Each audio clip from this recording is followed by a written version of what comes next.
दूसरों की पराधीनता स्वीकार कर लेने से व्यक्ति का आत्मसम्मान नष्ट हो जाता है। संसार में कोई भी ऐसी समस्या नहीं है जो आपके मन की शक्ति से अधिक शक्तिशाली हो। बुरी संगत उस कोयले के समान है जो गर्म हो तो हाथ को जला देता है और ठंडा हो तो हाथ काला कर देता है। जैसी आप दृष्टि बना लोगे, दुनिया आपको वैसी ही दिखाई देगी। याद रखो, खुशी दूसरों से बढ़ती तो जरूर है, लेकिन दूसरों पर निर्भर नहीं करती है। हमें उस हीरे की प्रशंसा करनी चाहिए जो हजारों आघातों का सामना करके भी बच जाता है। जब एक नकली व्यक्ति की परीक्षा ली जाती है तो उसकी बुराई सामने आ जाती है। प्रत्येक सफल और सुंदर रचना के पीछे विश्वास, आशा, आकांक्षा, हृदय की प्रबल इच्छा अवश्य विद्यमान रहती है। जब लोग आपकी नकल करने लगे तो समझ लेना चाहिए कि आप जीवन में सफल हो रहे हैं।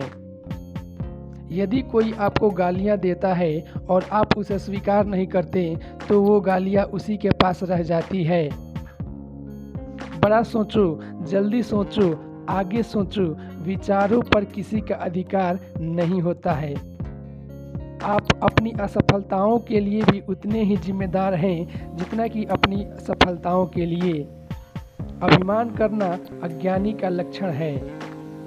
दो बातें मानसिक दुर्बलता प्रकट करती है, एक बोलने की अवसर पर चुप रहना, दूसरा चुप रहने की अवसर पर बोलना। जो काम सच्ची लगन से किया जाए उसमें सफलता अवश्य मिलती है।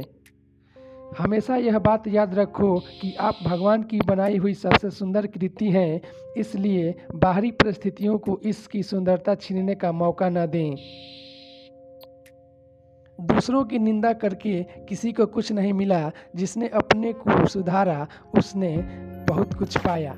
जिस दुख को आपने खुद ना सहा हो उस पर दूसरों को उपदेश ना दें। अपनी इंद्रियों पर संपूर्ण नियंत्रण ही सच्ची विजय है। सभी परिस्थितियों में संतुलन बनाए रखना ही प्रसन्नता की चाबी है। जिस वृत्तांत सुनकर, जिसको देखकर, जिसका स्मरण करके समस्त प्राणियों को आनंद होता है, उसी का जीवन शोभा देता है। धन के मद में मतवाला मनुष्य गिरे बिना होश में नहीं आता।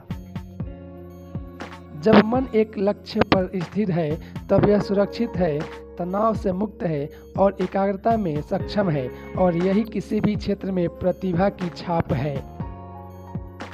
वक्त सबको मिलता है जिंदगी बदलने के लिए, पर जिंदगी दोबारा नहीं मिलती वक्त बदलने के लिए। अपनी महान संभावनाओं पर अटूट विश्वास ही सच्ची अस्तिकता है।